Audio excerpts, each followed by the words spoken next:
This is Laura, and I was asked by a dear sweet friend of mine, Janice. Hi, Janice.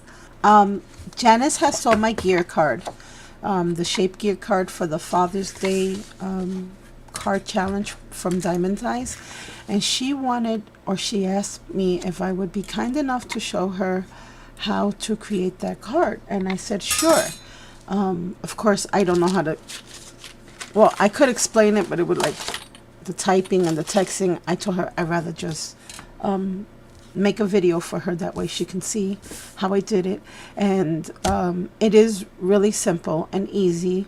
So Janice, this is what I did, and this I do for, by the way, all the shape cards. You can basically do this for anyone. I took a piece of white cardstock, 8.5 by 11, and I just folded it in half vertically. And by vertically, I mean with the big side down. And I just did that. And what you want to do when you are cutting your die is you want to make sure that you leave the two little, I don't know if you can see that, but the two little gears here, you want to kind of offset them off the page so they don't cut. Because basically what's doing the cutting on your dies is this raised, and I don't know, I'm hoping that you can see that. You see the raised outline? That's what's actually cutting your paper when you put it through your die machine. So if you can take that raised edge and bring it just above the paper line, it will not cut that. It will cut everything but that. And I believe I set my paper right there. I have a magnetic platform on my Big Shots. So when I put it down, and this is what it looks like, when I put my die down, it doesn't move. So I can pretty much keep it there. However, if you do not have the magnetic die, then what I suggest you do is get some washi tape.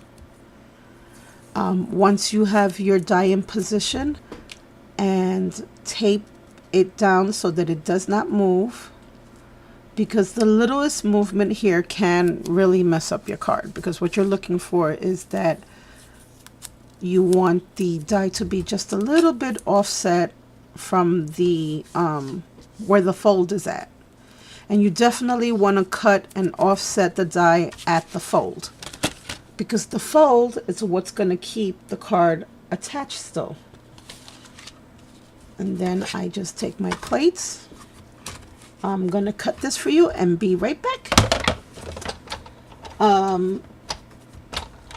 I be right back, like if I'm going somewhere. Duh, Janice. You see, I have my duh moments all the time.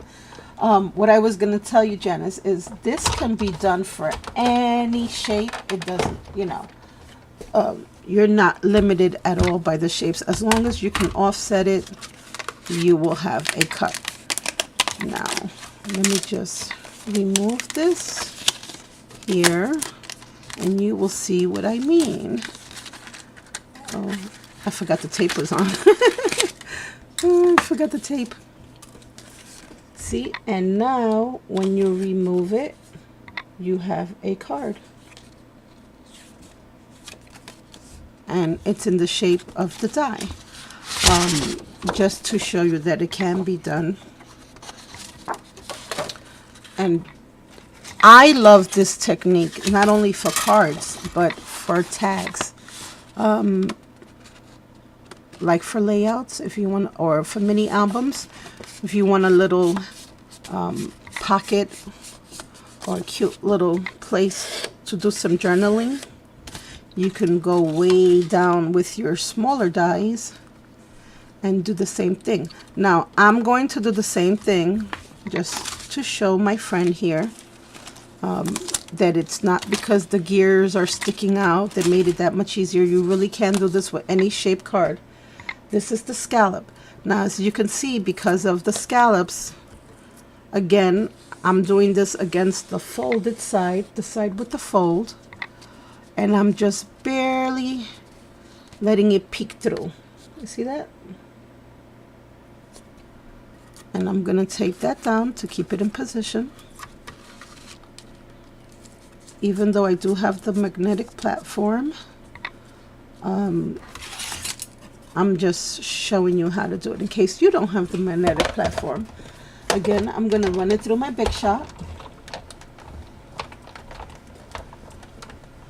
And then I will share with you what that looks like.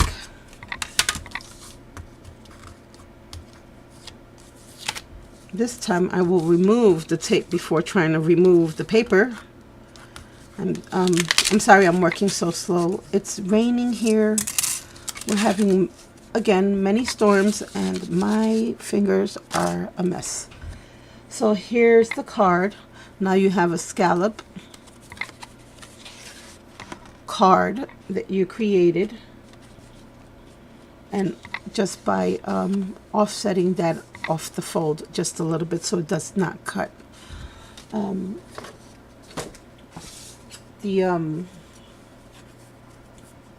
What I was saying to you earlier about the tags is that, and I'm actually trying this for the first time. I just got an idea in my head as I'm helping Janice, because I am working on a mini album right now. But just to give you an idea of what I was speaking of earlier, it doesn't necessarily have to be a card. It could be a journaling spot. It could be for a tag. This is one of my new dies that I just received from Diamond Dies, and it's a mason jar. And this one, of course, it'll be a lot easier to do because there are no bumps or gaps or spaces. It's just a flat line on top.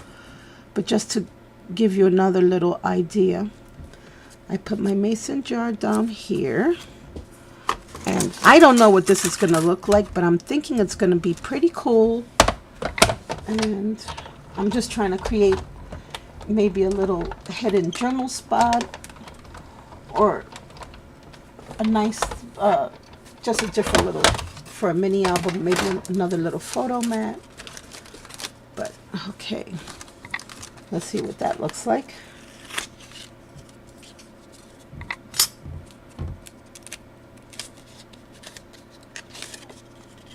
How cool is that? See? And now if I'm working on a mini album, and just by offsetting it, oh, and this is what I wanted to share with you. This is why I chose the smaller one. As with the scallop circled one and also the gear one, once you have cut it out, you don't have, if you don't care for the fact that it's missing but you wanted the card, what you can do, and I'm gonna do it with the mason jar, the small mason jar, just so you can see. You can take the same size that you used to cut out your card, as I did here with the mason jars, and you can just glue this over on top so that that little piece that you cut off to create the card isn't showing, and it looks like you have the whole thing. And you can just do that and it will open up, and no one will see that unless they flip it over and they take a peek. But even then, if let's say you really didn't want it to show, you can just glue that there, and this creates a nice little journal spot, or it can create for a mini album someplace to put a little photo and then do some journaling inside. I am one of those people, I don't really like to show my journaling too much, only because my handwriting is not the best. Not grammar wise, it just looks like chicken scratch. So I'm always looking to create little hidden journal spots. But yeah, you can do this with just about any die. Just remember to fold your cardstock. The bigger the die, the bigger the cardstock piece should be. You might have to go 12 by 12 for the other larger ones. Just fold it, offset it off the fold a tiny bit, and then run it through your die cutting machine, and that will create lots of new and interesting ways. And I just love shape cards in general. So I'm always looking, when I'm using my dies, I'm always looking to make those shapes. Because I think it's just nice thing to do. It's just, for me, it's fun that someone receives a shape card. Rather than, and I love my A2 size plain little rectangle cards, but it's nice to give a shape card every now and then. It's fun, and it makes everything happy. And you can even layer things up and have so much fun. I mean, the possibilities when it comes to dies and anything else actually that you craft with, it's just all a matter of playing, practicing, and just going for it with paper. So Janice, I hope this helps you, sweetie. I hope I wasn't too bad of a teacher here. I don't usually explain myself well, but I hope I did for you, and I hope you got the gist of it. Thank you all for watching, and I hope this has helped you guys out there too. Have a blessed day, and I will talk to you all soon. Bye for now.